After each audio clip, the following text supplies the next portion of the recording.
A family home on Christmas is supposed to be a place of safety and warmth. But in the early hours of Christmas morning, 1945, the Sodder family's home in Fayetteville, West Virginia, became the heart of an agonizing mystery that would haunt their town for generations.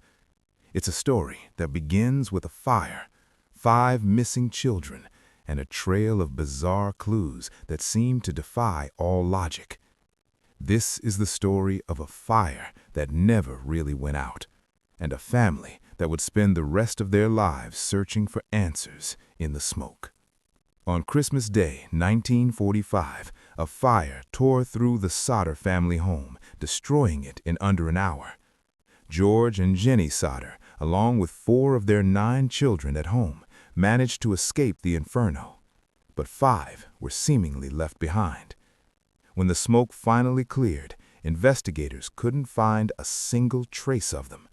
No bones, no teeth, nothing. This is the story of the strange clues, the ghostly sightings, and the desperate, lifelong search for the truth that followed. The evening of December 24th, 1945, started out joyfully in the Sodder household. George and Jenny Sodder were Italian immigrants who had built a successful life in West Virginia, raising 10 children. That night, 9 of them were home. The older children, Maurice, Martha, Louis, Jenny, and Betty, asked if they could stay up late to play with new toys their sister Marion had brought them. Their mother, Jenny, said yes. Around 12:30 a.m., the phone rang, shattering the quiet. Jenny answered. An unfamiliar woman on the other end asked for a man she didn't know, with the sounds of laughter and clinking glasses in the background, before she hung up. Jenny figured it was just a wrong number. On her way back to bed, she noticed the lights were on and the door was unlocked, which was unusual. She locked up, turned off the lights, and went back to sleep. It was the last peaceful moment she would ever have. At around 1 a.m., she woke up to the smell of smoke. The house was on fire. Jenny's screams woke George, and chaos erupted. George, Jenny, and 4 of their children, Marion, John, George Jr., and 2-year-old Sylvia, scrambled out into the freezing night. As they stood watching the flames devour their home, a sickening realization hit them. 5 of their children were still inside. Maurice, 14, Martha, 12, Louis, 9, Jenny, 8, and Betty, just 5 years old, were trapped in their upstairs bedrooms. Panic set in. George Sodder smashed a window to get back inside, slicing his arm in the process, but the smoke and heat were overwhelming. The staircase was already gone, engulfed in flames. He ran back outside, thinking of the ladder he always kept propped against the house, but on this night, it wasn't there. It had vanished.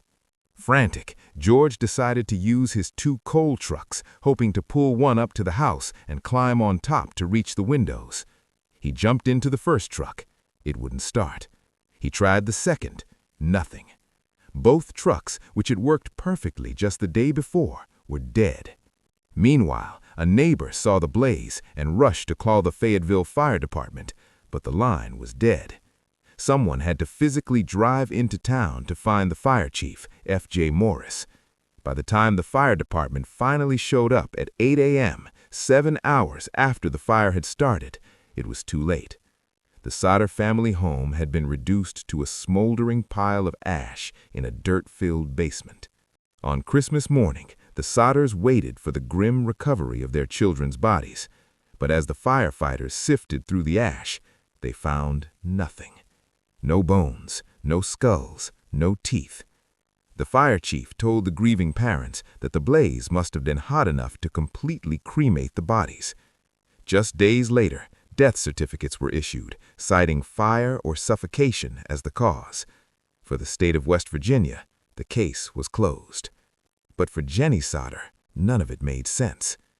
How could a fire that burned for only 45 minutes destroy 5 entire skeletons, yet leave behind appliance parts and half-burned books? She started her own experiments, burning chicken and beef bones in a stove to see if they'd disappear.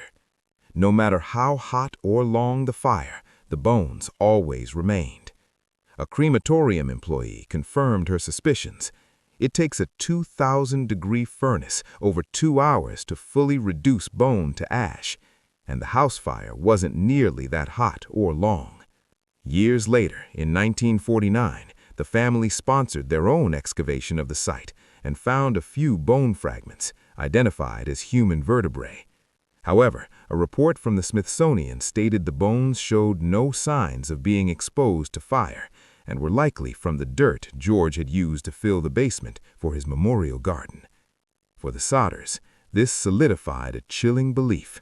Their children hadn't died in the fire.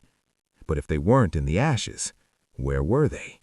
Looking back, a series of strange events in the months before the fire suddenly seemed sinister. A stranger had visited, trying to sell them fire insurance. When George declined, the man became furious, warning him that his house would go up in smoke and his children would be destroyed for the dirty remarks George had made about Mussolini. George, a vocal critic of the Italian dictator, had gotten into heated political arguments within the local Italian-American community. Then there was the man seen watching the younger kids as they walked home from school. And on the night of the fire, Jenny remembered hearing a loud thud on the roof, followed by a rolling noise. Later, a small, hard rubber object was found in the yard, which they believed might have been part of an incendiary device, like a pineapple bomb. The final piece of the puzzle came from the telephone repairman. He confirmed their phone line hadn't burned through. It had been cleanly cut at the top of the pole. This wasn't an accident. It felt like an attack. Convinced their children had been kidnapped, George and Jenny dedicated their lives to finding them. In 1952, they put up a large, haunting billboard on Route 16 with the children's faces, offering a $5,000 reward for information. That billboard would become a local landmark, a heartbreaking reminder of the 5 children who vanished. Tips started coming in. A woman claimed she saw some of the children peering out of a car when the house was burning. A waitress at a diner 50 miles away said she served breakfast to the children on Christmas morning with 2 men and 2 women of Italian extraction who were hostile and wouldn't let the kids speak. George chased down leads across the country, from Florida to Texas, but always returned home empty-handed. Then, in 1967, more than 20 years after the fire, a letter arrived, postmarked from Kentucky. Inside was a photo of a man in his mid-20s.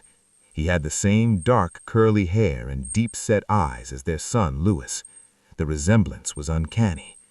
On the back, a cryptic message was scrawled. Louis Sodder, I love brother Frankie, Illil boys, A90132 or 35. The family hired a private investigator to look into it, but he took their money and was never heard from again. Fearing it might endanger their son, the Sodders never revealed the exact town on the postmark, but they updated the billboard, adding the aged-up photo of the man they believed was their lost boy. So now the story is a web of unanswered questions, and I want to know what you think. After hearing all these bizarre details, what's your theory? Do you think the children died in the fire and the other events were just a string of tragic coincidences?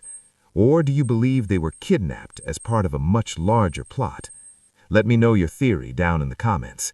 And if you're fascinated by mysteries that just won't die, make sure to subscribe and hit the notification bell so you don't miss our next investigation.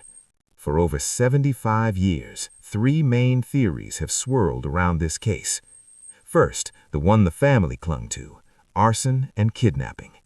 They believed someone, maybe the mafia retaliating for George's anti-Mussolini views, lured the children from the house, cut the phone lines, stole the ladder, and sabotaged the trucks to make the fire look like the cause of death.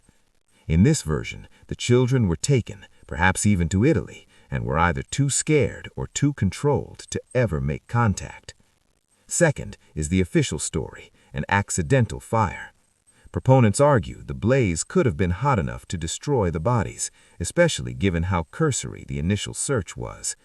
They suggest the other strange events are just that, strange coincidences, and that the family's overwhelming grief created a conspiracy out of a tragedy. Finally, there's the theory of a deliberate cover-up. This suggests local authorities either completely botched the investigation or were active in hiding the truth. This gained traction after the fire chief reportedly confessed to burying a beef liver in the ashes, hoping the family would find it and accept it as a human organ, thus closing the case. To many, this pointed to someone in power wanting this mystery to stay buried. George Sodder died in 1969, never knowing what happened to his children. Jenny wore black in mourning for the rest of her life, tending to a memorial garden she planted where their home once was. She passed away in 1989, and the family finally took down the weathered billboard. The last survivor